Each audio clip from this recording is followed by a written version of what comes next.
Masih untung lah, terima kasih ya kan, masih ngedumel ke kami, jadi kami bisa menyalurkan aspirasi Anda ya kan? Jadi kami ini penyalur aspirasi anggota dewan sebenarnya ya kan. Ketua Umum Golkar, Bahlil Lahadalia itu bertemu dengan Prabowo di Hambalang akhir pekan lalu. Salah satu yang dibahasnya adalah soal revisi Undang-Undang Minerba ini. Ya. Nah, apa yang dibahas? Jadi banyak banget kejanggalan dalam pembahasan revisi Undang-Undang Minerba ini ya, kalau kita lihat tadi penjelasannya. Banyak lah. Undangannya mendadak, terus naskah akademiknya belum muncul dan belum ada partisipasi publik. Partisipasi publik itu dibuka setelah mendapatkan kritik dari masyarakat juga. Undangan kepada ormas maupun kampus-kampus untuk hari Rabu dan Kamis ini hanya sekedar ya udah stempel aja pada akhirnya. Apa motif dari pemberian IUP ini untuk kampus? Kan terbukti kan, sengaur apapun pemerintah, jilat solusinya. Nah, bagaimana untuk menjinakkan atau melunakkan mahasiswa ini? Yaitu kampus-kampus diberikan IUP. Tapi dede-dede mahasiswa tuh dengerin tuh, ada upaya untuk membungkam kampus dan membungkam kalian. Cipta kerja, menciptakan lapangan kerja sebesar-besarnya. PHK sebesar-besarnya.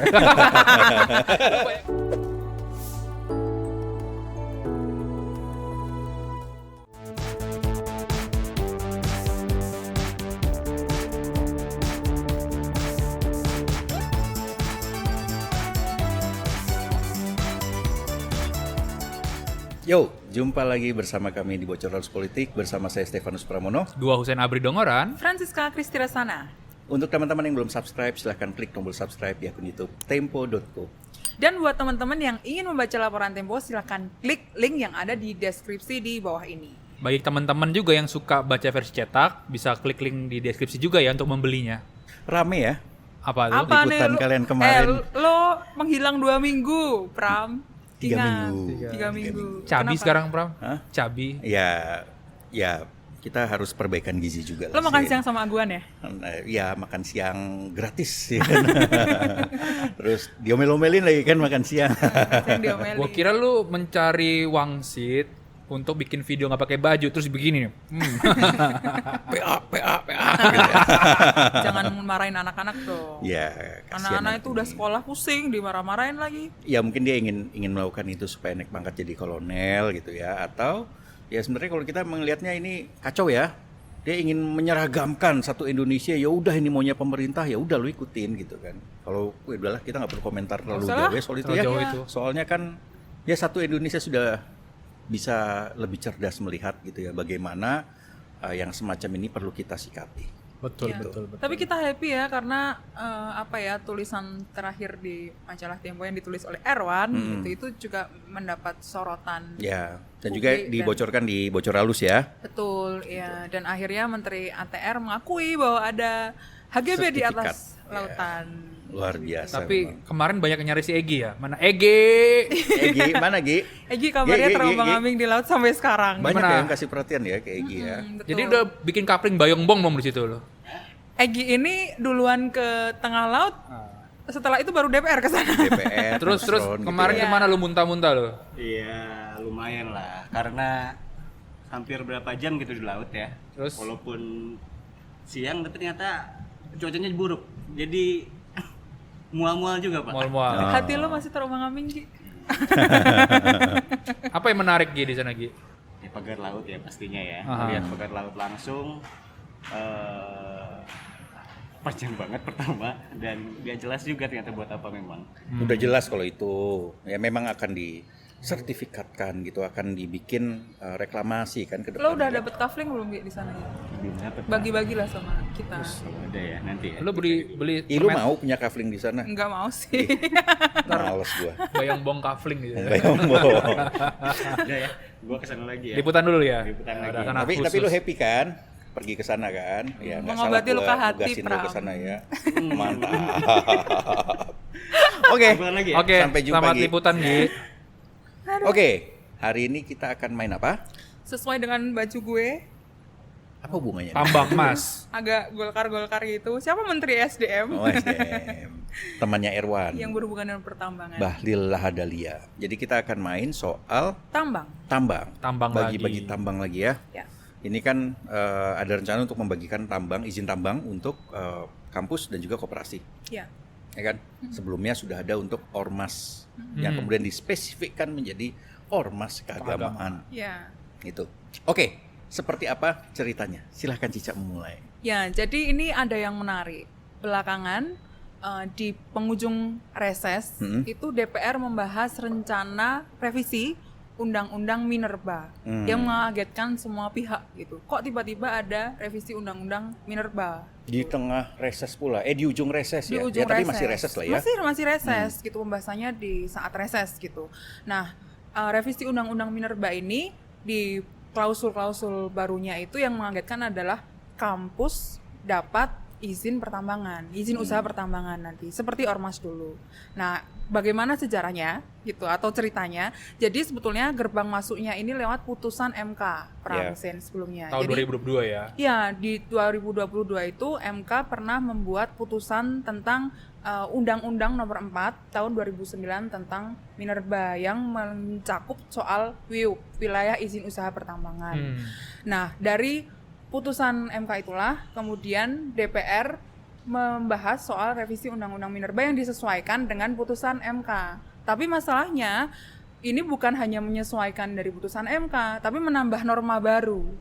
Gitu. Norma barunya apa? Yakni adalah ada izin usaha pertambangan yang nanti akan diberikan untuk kampus Dan koperasi. dan koperasi tentu saja. Nah, izin usaha pertambangan ini yang diberikan tidak melalui lelang, Prioritas tapi ya. melalui skema prioritas, Ya. gitu. Ya bagi-bagi, mirip dengan yang sebelumnya kan? Betul. Dan yang ormas ya. Ya, betul. Kan sebelumnya begini Pram, jadi sebelumnya itu pemerintah sudah mengeluarkan peraturan pemerintah nomor 25 tahun 2024 tentang izin usaha pertambangan. Yang salah satunya adalah memberikan izin usaha pertambangan untuk organisasi masyarakat bidang keagamaan gitu kan.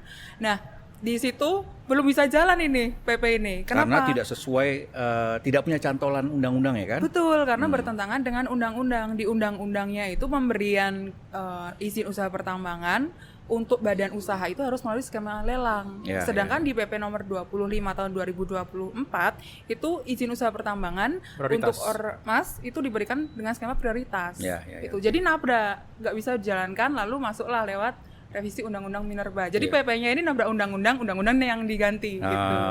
Ya. Padahal ya di belakang itu kan juga sebenarnya udah banyak ormas-ormas yang udah ngebet banget gitu ya, Sudah mengelola tambang ada gitu pengajuan, kan. ya. Sudah mengajukan, berharap bisa segera mendapatkan konsesi dan kemudian mengelola tambang itu sendiri. Ketunda deh gara-gara ini.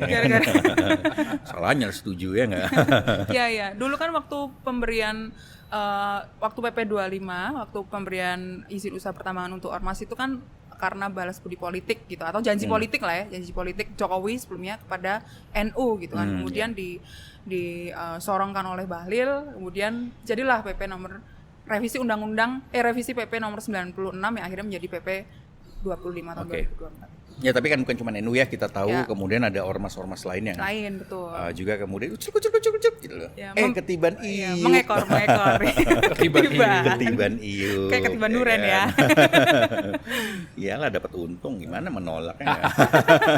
Oke, Ya. kita lanjut yang soal kampus.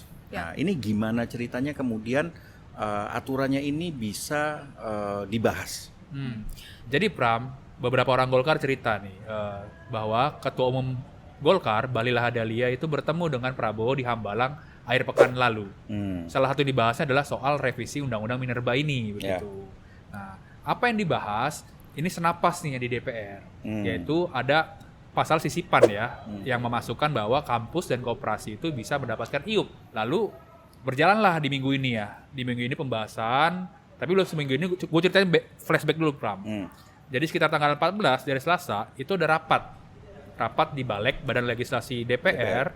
Itu rapat lagi-lagi di masa reses yang sangat langka DPR itu mau rapat reses kalau misalkan nggak ada agenda penting Dan Ya. harus izin pimpinan. dan harus izin pimpinan. Nah, Coba kan lalu ini berarti sudah dapat izin pimpinan Sudah dong? dapat sudah dapat izin pimpinan DPR. Dari siapa itu? Ya ada pimpinan DPR ada banyak kan, ada Puan, ada Dasko, ada siapa namanya? Adis Kadir. Kadir, Adis, Cucun, Saan kan. Saan Mustafa.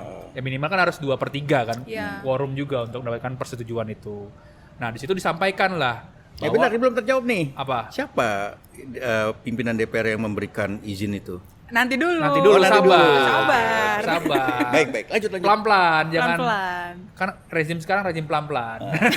Bukan cepet-cepet ya justru ya. Cepet-cepet Makan untuk bergizi undang-undang. gratis, belum ada anggarannya, sikat dulu gitu kan. Sama undang-undang pokoknya harus cepat-cepat. Cepet-cepet Nah, semua. oke. Nah, sampai itu udah dibahas tuh bahwa ini adalah keinginan pemerintah dalam artian Presiden Prabowo mau merevisi Undang-Undang Minerba. Tek, lalu barulah digelar rapat di pekan inilah di Balik itu yang tadi Cica jelaskan di penghujung masa reses. Itu teman-teman di Balik tuh kaget, Pram. Ini barang apa ini kan? Tiba-tiba ada Itu blau gitu ya. iya, tiba-tiba muncul. ada revisi segala macam dan bahkan di Golkar sendiri bingung nih. Instruksinya belum jelas. Oh, Jadi jadi belum turun ke bawah ya. Belum turun. Gocekannya harus gimana kan? Golkar tuh terkenal raja gocek kan. Ya, iya. Tapi sekarang kadang-kadang menyalip di tikungan. betul, ya tapi kan? sekarang ada kiper jago, ngejagain semua. Oh, siapa itu? Nanti aja. Nanti dulu. Sabar, dibahas tuh Pram. Kenapa pasal soal koperasi dan kampus itu bisa mendapatkan IUP? Penuh pro dan kontra dalam rapat di Balik itu. Kenapa?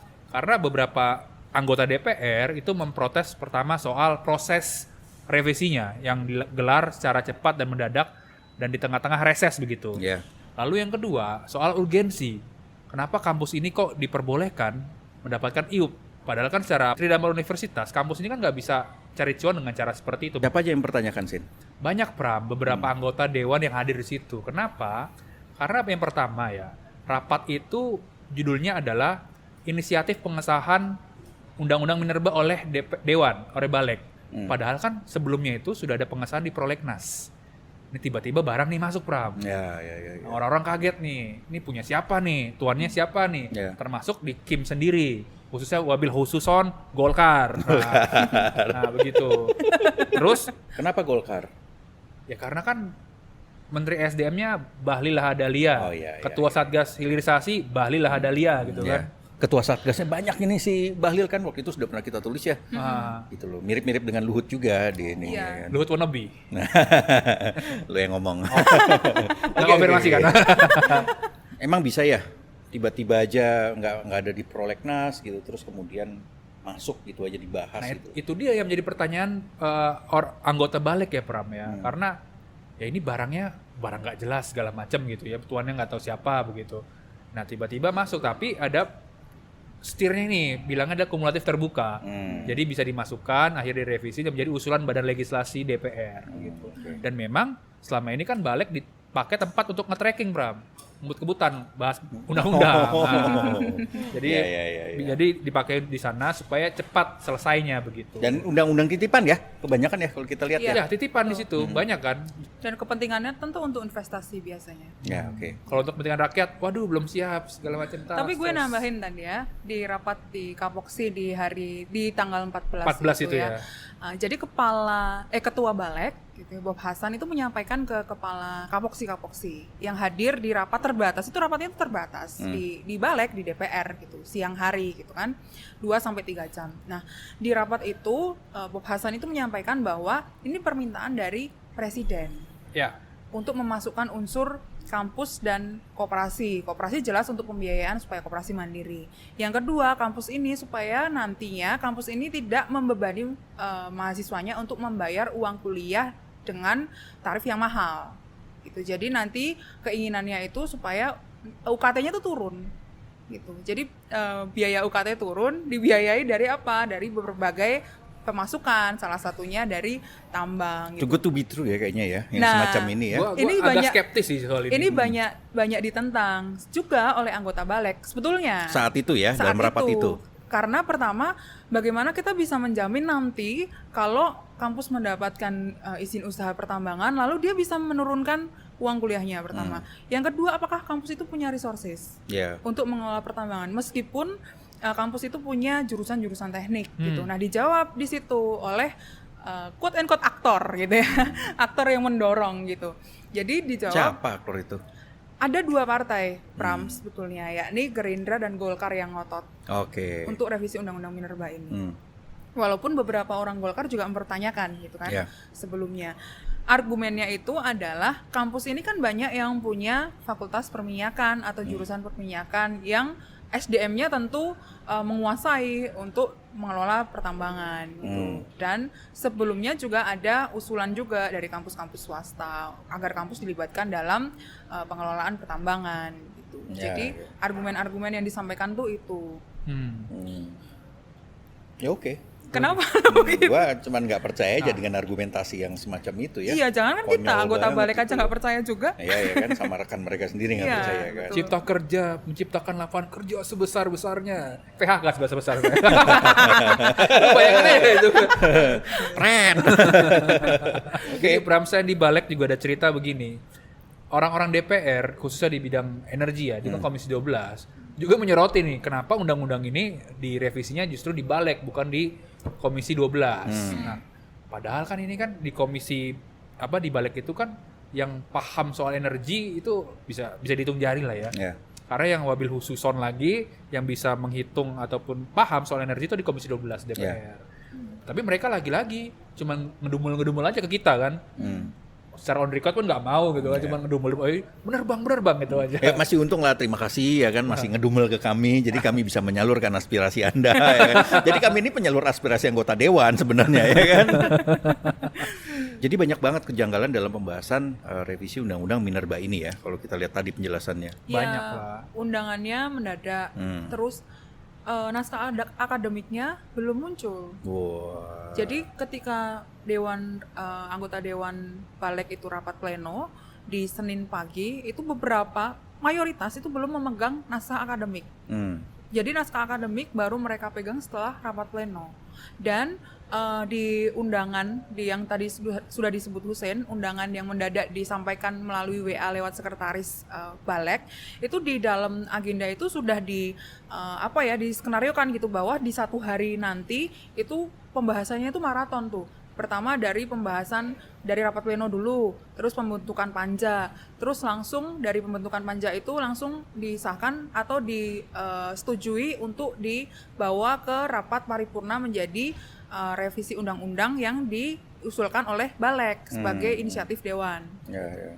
Jadi Jadi kan biasanya panjang ya, tapi ini mau dikebut lagi gitu ya, ya. dan belum ada partisipasi publik dan partisipasi Justru di akhir partisipasi akademikus publiknya segala itu macam, terakhir. iya. Di hari apa kemarin tuh? Hari Rabu ya? di hari Rabu dan Kamis gitu. Jadi partisipasi publik itu dibuka setelah mendapatkan kritik dari masyarakat juga, si DPR ini gitu, anggota DPR ini gitu. Kenapa? Karena kok merasa tidak ada pelibatan partisipasi publik dalam pembahasan undang-undang, revisi undang-undang yang ada norma baru loh di situ. Ini agaknya memang pemerintahnya Prabowo agak meniru pemerintahan Jokowi juga ya soal ini ya.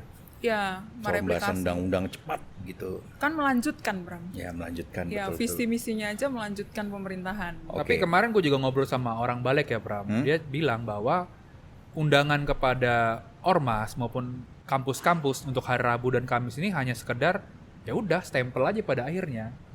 Stempel dalam artian seperti Cica tadi jelaskan bahwa untuk partisipasi publik itu diperlukan. Tapi yang menjadi pertanyaan ini menjelang pengesahan. Ya artinya cuma sekedar diterima yang orang-orang yang menyetujui saja begitu. Artinya bahwa orang-orang yang agak kritis segala macam ya udah didengarkan saja. PDIP sendiri gimana? Ini kan PDIP kan sekarang kan masih jadi partai di luar pemerintah ya. Nggak tahu kalau nanti kemudian mereka melemah dan kemudian bergabung gitu, atau sudah melemah jangan-jangan ya kan? Sedang Atau dalam juga proses. dalam proses pelemahan atau melemahkan diri ya kan? Nggak tahu juga. Oke, apa yang terjadi kemudian di PDIP? Seberapa kencang mereka kemudian mendiskusikan soal ini? Ya, PDIP kan sebetulnya menolak proses revisi Undang-Undang Minerba ya sejak awal gitu ya. Jadi ada beberapa anggota Balik yang dari PDIP itu cerita ke gue dan Hussein gitu bahwa mereka itu menerima undangan itu di Sabtu malam atau 2 hari sebelum rapat pleno revisi Undang-Undang Minerba gitu. Dan mereka tidak tahu bahwa sebelumnya itu ada rapat antara Kapoksi dengan pimpinan Balik Nggak diundang untuk dia. membahas soal revisi Undang-Undang Minerba gitu. Jadi nggak diundang ya? Nggak PDIP ya? diajak. Beberapa anggota Balik dari PDIP mengaku tidak tahu. Yang pertemuan Ini- kapoksinya itu ya. Ini mirip-mirip seperti rapat di Komisi 4 Pram soal PIK. Lagi-lagi PDIP nggak diundang juga, nggak Di-exclude. diajak, di-exclude. Jangan-jangan ada grup WhatsApp yang di dalamnya nggak ada PDIP lagi. mungkin. Sangat mungkin ya kan. Ya, Oke, jadi oke. mereka kemudian mendiskusikan ini barang apa, sama sebetulnya seperti partai lain ya, ini barang apa gitu. Tapi PDIP di situ kemudian sudah menyatakan bahwa kita harus menolak barang ini dibawa ke paripurna di hari Selasa, karena Selasa paripurna gitu kan. Kenapa? Karena berpotensi cacat formil.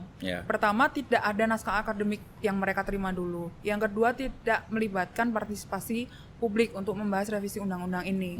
Lalu mereka juga tidak tahu apa yang mau direvisi gitu. Bagian klausul yang mau direvisi itu apa. Jadi ada undangan tapi nggak tahu mereka apa yang mau dibahas gitu. Tapi kita jangan lupa PDIP waktu itu juga revisi undang-undang minerba sebelumnya itu juga kan penggagas dan pemimpinnya Betul.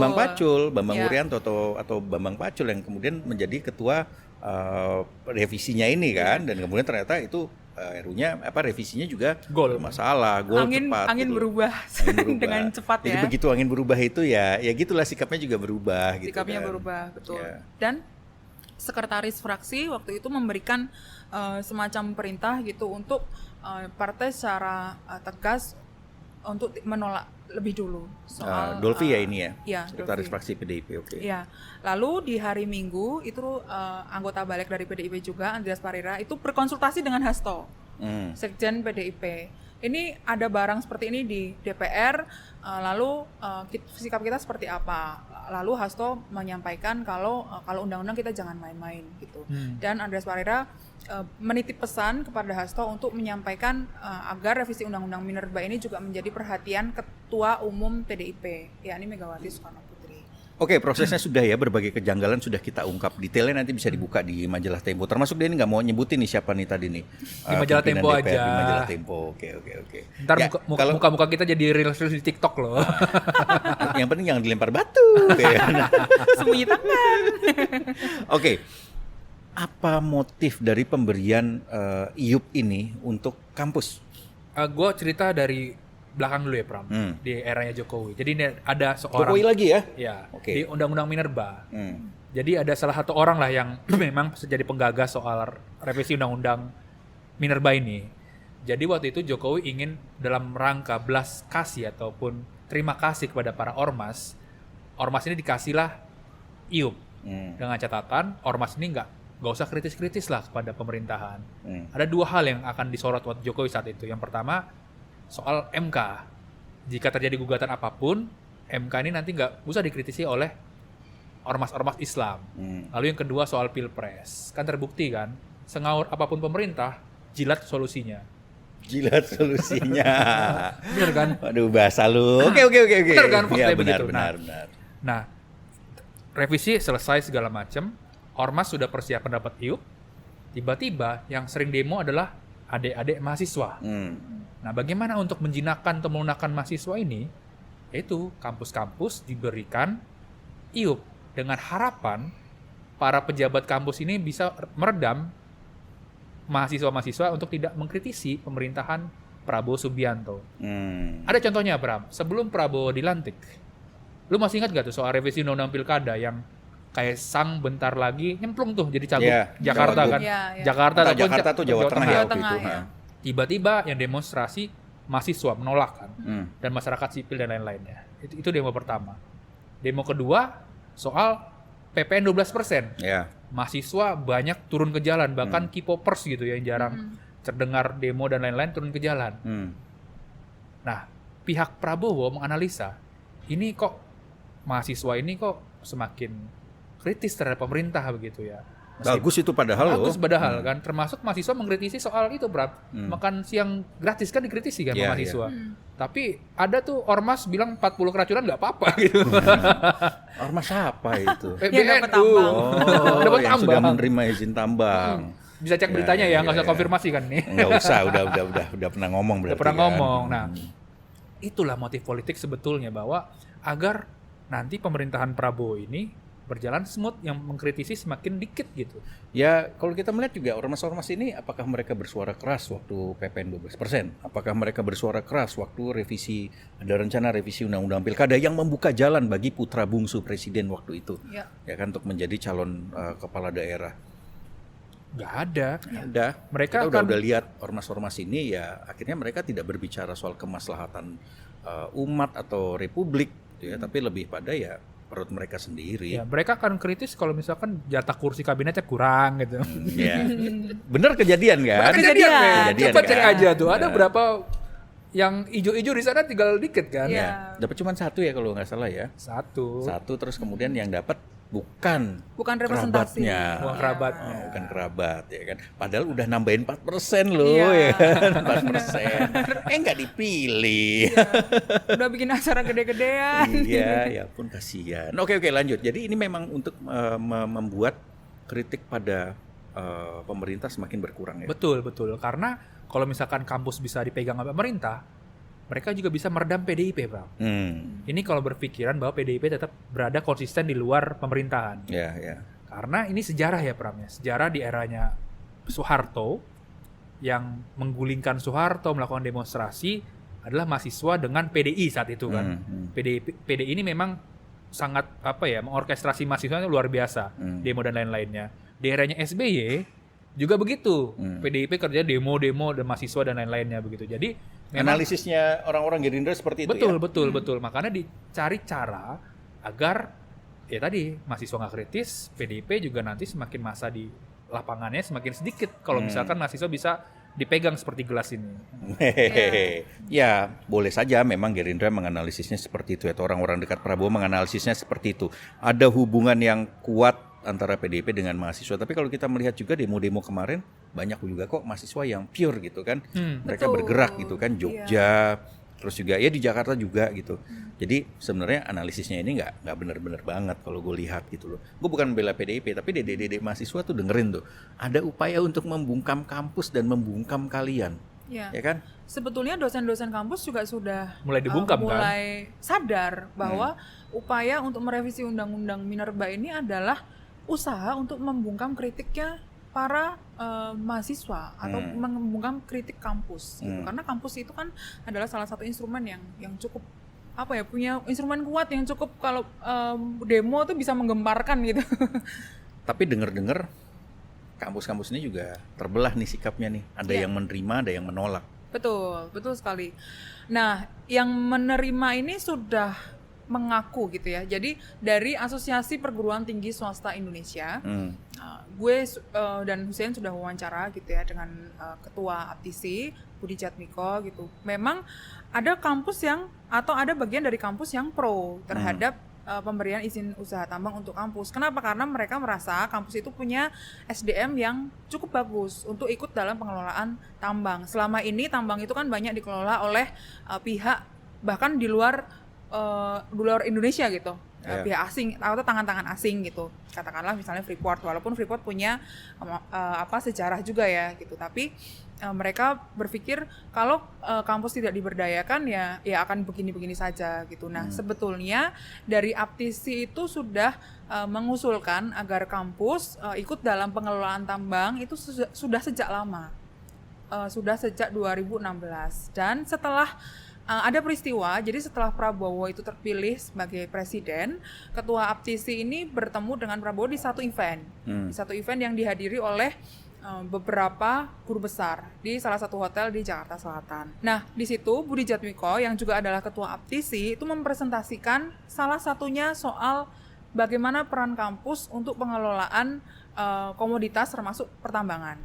Kemudian presentasi itu diminta oleh Prabowo dan Hasyim. Ini klaimnya Budi Jatmiko ya. Dan Budi Jatmiko ini lumayan dekat juga dengan orang-orang Gerindra, Pram, Hussein, karena di waktu kampanye Prabowo Gibran dulu, dia sering kali diundang oleh tim kampanye Prabowo dan Gibran untuk memberikan masukan soal sektor pendidikan. Gitu. Dan disitulah kemudian dia merasa bahwa suara-suara dari kampus yang pro tambang ini kemudian diakomodasi. Ya, tapi ini kan sikap dari Asosiasi Perguruan Tinggi Swasta. Ya. Ya kan, sementara negeri sendiri kan perlu dilihat lagi ya tentu saja. Ya. Dan apakah dia kemudian mewakili kampus swasta seluruh Indonesia? Rasanya enggak ya. Dan kalau kita melihat ya berbagai alasannya sangat bisa dibantah kok soal ini. Pram, lu ada cerita kan kampus Jawa Timur tuh yang lagi melakukan riset ataupun makalah gitu ya soal Minerba tiba-tiba di stop sama kampusnya tuh, Pram. Ya, ini sudah terjadi ya.